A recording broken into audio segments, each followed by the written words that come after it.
Pagi ini secara khusus saya akan membahas kaitan dengan saya disomasi oleh anak buahnya Abah Aos ya.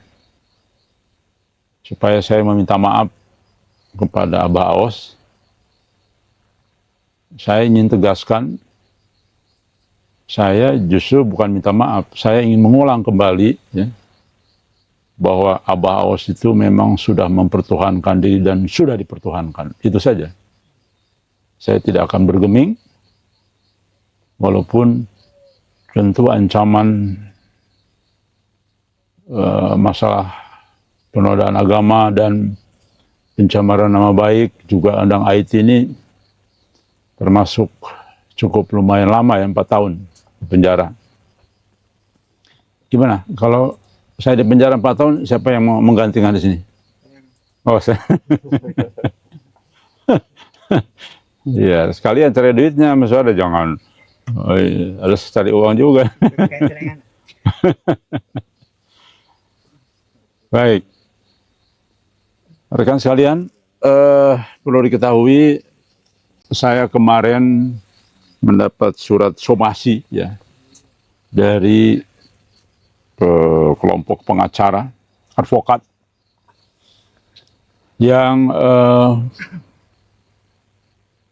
mewakili, diberi kuasa oleh 3 orang muridnya Abah Aos ya.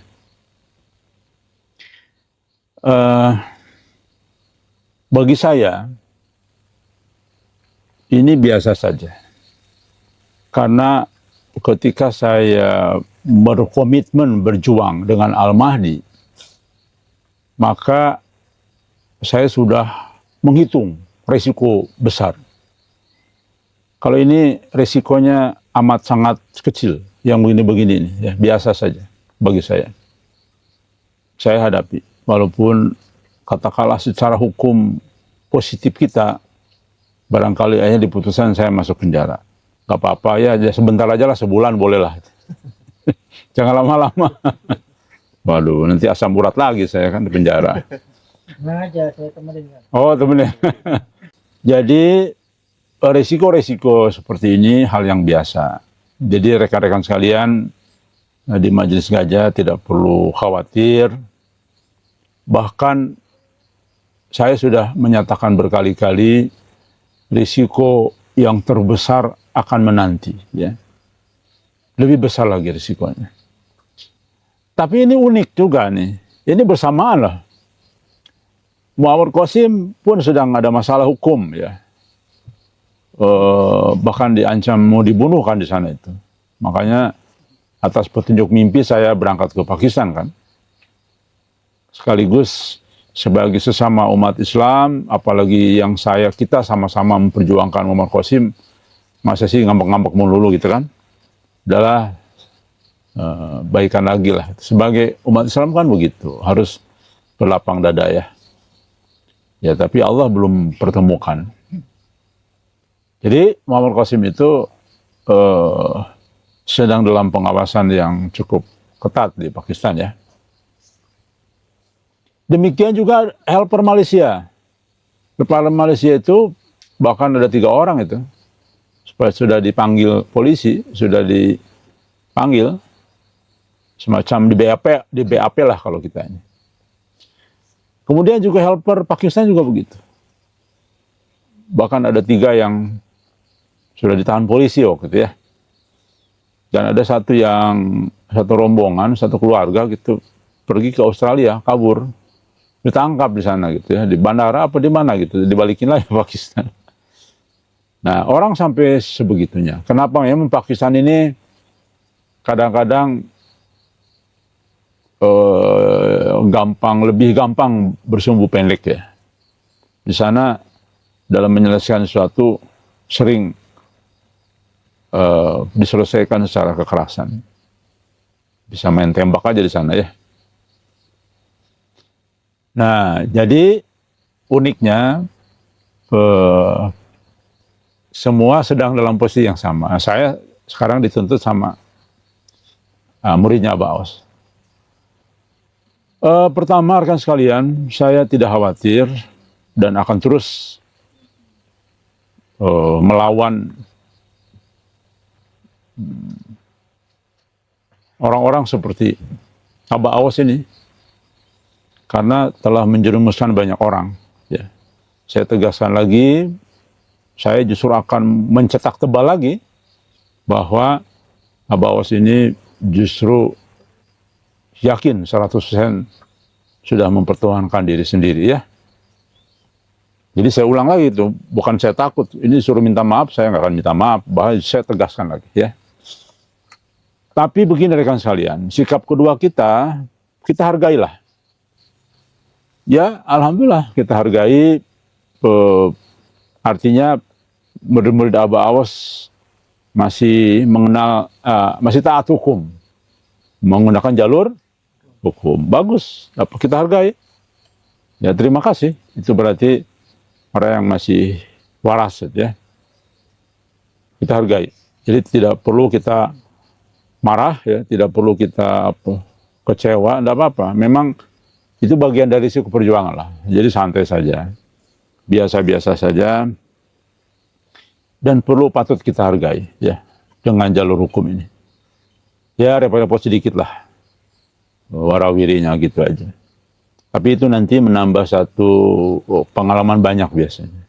Saya dulu pernah menerima kasus ini sampai ke sidang. Sidangnya juga hampir 6 bulan loh, warawiri ya. Dengan Irina Handono dulu, undang-undang IT. Jadi saya upload sesuatu yang dianggap pencemaran nama baik melalui undang IT ya. Dan saya diputuskan di penjara 6 bulan, kemudian dipotong tahanan kota. Saya waktu itu tiba-tiba ada jaksa yang baik, polis jaksa yang baik.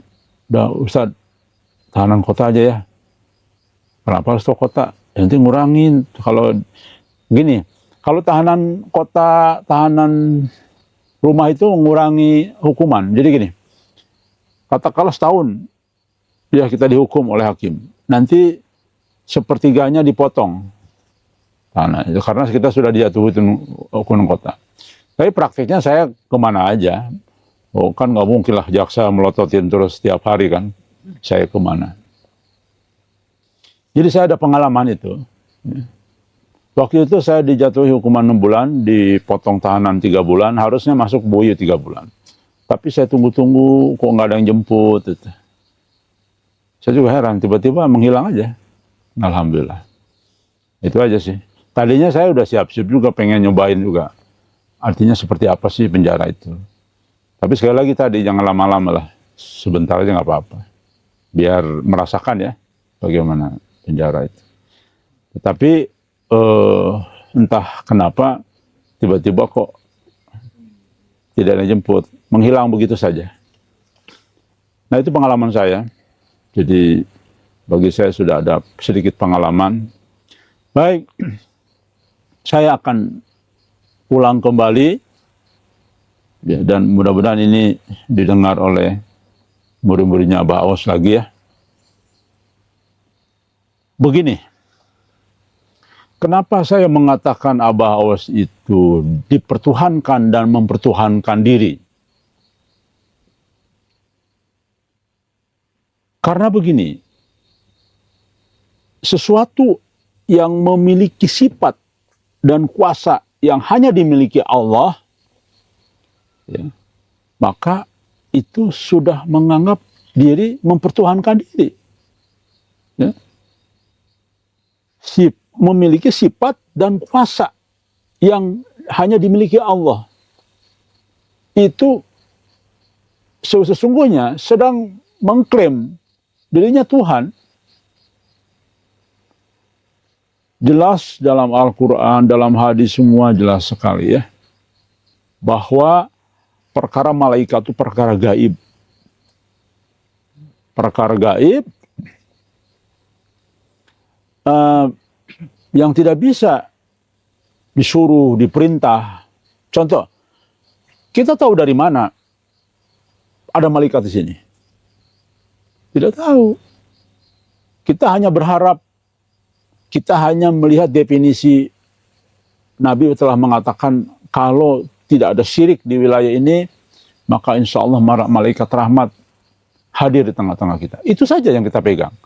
Tapi apakah betul malaikat rahmat hadir di sini? Karena bisa jadi tidak, karena bisa jadi ada sesuatu yang masih menghalangi malaikat rahmat ke sini. Bisa jadi. Kita hanya berharap. Tapi Abah Awas melalui wakil talkinnya jelas-jelas mengucapkan memerintah, mengutus, mengatur malaikat, 1000 malaikat hadir di kampanye Anies Baswedan, putaran terakhir. Setiap 1 malaikat membawa 1000 malaikat katanya.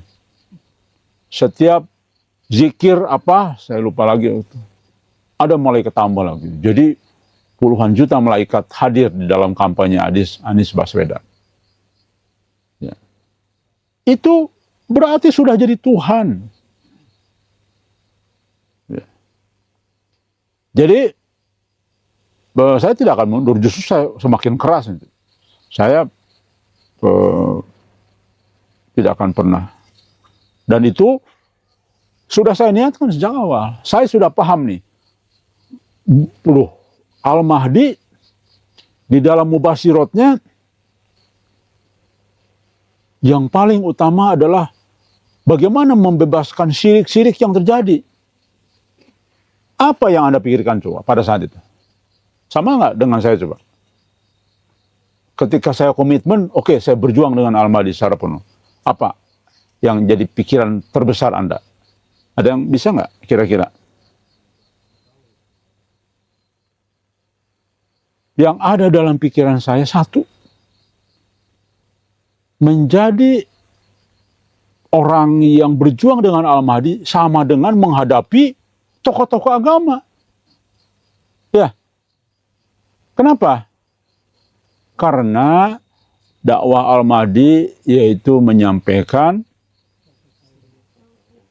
masalah syirik. Sedangkan kita tahu bahwa tokoh-tokoh agama sekarang ini justru melakukan perilaku syirik, bahkan menganjurkan perilaku syirik. Jadi seolah-olah kita sendirian. Nah itu. Jadi rekan sekalian, apalagi ketika saya nongol orang yang, ya teman-teman sih nggak nongol, aman-aman aja. Saya bisa digebukin orang di pinggir, tiba-tiba di mana, oh ini yang menghina habib-habib saya, bisa digebukin kan. Resikonya besar. Nah, jadi resiko itu sudah saya pikirkan sejak awal. Waduh, ini baca mubasyirat yang diterima Muhammad Qasim, dakwahnya adalah memberantas kesyirikan yang begitu beragam. Bahwa dunia ini penuh dengan kegelapan karena syirik. Waduh, udah gitu, di fase kita ini Dajjal muncul lagi. Ini gimana ini? Saya tidak punya ilmu agama. Orang latar belakang saya S2-nya di bidang ekonomi makro. Ya, S1-nya juga akuntansi. Nggak pernah mondok pesantren. Bahkan dulu bandel, disuruh pondok pesantren kilat SMA, saya malah main gitu. Jadi nggak pernah mondok. Ngaji aja nggak lempeng gitu, belum lempeng, belum bener. Pokoknya serba kekurangan. Gimana ini? Bayangkan, saya ingin berkomitmen memperjuangkan apa yang diperjuangkan Al-Mahdi. Di garis depan lagi. Di publik muncul di muka. Mukanya muncul. Bayangkan ya. Sementara kita sadar bahwa mayoritas tokoh agama kita pelaku syirik. Dan penganjur syirik lagi. Bukan pelaku saja, penganjur syirik. Tapi karena kita yakin bahwa apa yang disampaikan Muhammad Qasim itu persis yang juga disampaikan oleh para utusan Allah untuk memulai sesuatu perjuangan dari tauhid dan syirik, memberantas syirik. Maka disitulah keyakinan saya bismillah, saya berjuang secara penuh, saya menutup usaha saya, karena saya tahu kalau sambil usaha sambilan nggak mungkin ini bisa menghadapi waduh berat banget ini. Ya. Saya waktu itu sendirian, tidak punya anak buah waktu itu ya, tidak masuk organisasi apapun. Gitu. Jadi, ya, tapi alhamdulillah sampai juga ke sini, bahkan alhamdulillah teman-teman sekalian bisa bergabung di sini. Artinya ini memberikan satu semangat spirit bagi saya bahwa ada kebenaran apa yang saya sampaikan, karena terbukti juga banyak diyakini oleh banyak pihak ya. Baik, jadi sekali lagi saya tidak akan berubah kalimat saya bahwa sesuatu yang memiliki sifat dan kuasa yang hanya dimiliki Allah, ya sudah. Jadi dia berperilaku, berucap, melakukan satu langkah yang mirip dengan kuasa yang dimiliki Allah dan sifat miliki Allah, ya sudah mempertahankan diri. Begitu. Sudah itu saya kira saya tidak akan mencabut. Karena di sini ancamannya harus saya menarik video itu, kedua saya harus minta maaf, ya, dan sebagainya. Saya katakan sekali lagi, justru Abah Aos lah yang harus minta maaf, bukan saya. Harus Abah Aos harus apa? Tobat nasuha. Sobat, harus tobat, ya. Bayangkan sangat melanggar apa yang menjadi syariat. Nabi saja tidak bisa memerintah. Coba kapan Nabi bukti ya bahwa Nabi tidak bisa mendatangkan, menyuruh, dan juga mengatur malaikat. Kapan coba peristiwa itu? Teman-teman hafal nggak? Ingat nggak? Ya. Ketika menerima wahyu, kok nggak ada lagi Jibril kan? Berapa tahun tuh tidak ada? Rasulullah kan gelisah kan? Kok Jibril tidak datang lagi? Ya. Ingat gak peristiwa itu? Iya. Menerima wahyu tiba-tiba dalam sekian lama tidak muncul lagi malaikat Jibril. Rasulullah gelisah ya. Dan tidak bisa memanggil malaikat, ya Jibril datang lagi dong. Saya pengen dapat wahyu lagi. Nggak bisa. Ya. Dalam kegelisahan itu. Jadi jelas Nabi pun sekelas Nabi tidak bisa mengatur malaikat, ya. Apalagi menyuruh mengatur dalam jumlah 1000 malaikat. Betul, bisa malaikat menolong kita karena doa. Tapi ini kalimat teks yang disampaikan oleh perwakilan Abah Aos kan menyuruh mengatur malaikat supaya hadir dalam kampanye akbar itu, bukan berdoa. Kalau misalkan kita berdoa untuk malaikat memberi bantuan kepada kita, memberikan rahmat kepada kita, karena melalui malaikat kan semua itu, tidak apa-apa. Insya Allah di dalam mubasyirat saya misalkan ya, saya sudah ditolong oleh Allah Subhanahu wa taala dengan bantuan malaikat. Nah, itu boleh karena ada petunjuk di dalam mubasyirat mimpi saya bahwa saya telah ditolong oleh malaikat. Oleh 1000 malaikat dan sebagainya. Nah, tetapi sekali lagi sifatnya doa ya, bukan memastikan malaikat diatur oleh kita. Sedangkan di situ jelas Abu Aus mengatakan melalui wakil talqinnya memerintah ya malaikat. Nah, jadi saya kira justru bukan saya harus taubat, justru Abu Aus harus taubat ya. Dia sampaikan nih kepada Anda yang minta saya untuk minta maaf. Justru Anda harus segera sadar, Anda dalam perkeliruan yang besar ya. Dan saya tidak akan mencabut kalimat. Saya punya bukti dalil banyak. Saya tidak akan keluarkan sekarang, nanti aja di sidang ya. Bahwa Abu Aus masuk dalam kategori dari sisi dalil sudah dipertuhankan dan mempertuhankan diri. Saya kira jelas sekali. Karena tadi yang memiliki sifat dan karakter seperti Allah itu sesungguhnya sudah mempertuhankan diri. Jadi saya kira poin ini yang perlu diperhatikan. Bahkan jangan-jangan kita bisa dipermainkan oleh jin. Di dalam surat Jin ayat 6 ya, Allah berfirman, dan bahwasanya ada beberapa orang laki-laki di antara manusia meminta perlindungan kepada beberapa laki-laki di antara jin, maka jin-jin itu menambah bagi mereka dosa dan kesalahan. Jadi kalau orang memanggil jin kemudian melalui media manusia, kemudian kita bertanya kepada jin, ini masuk nih.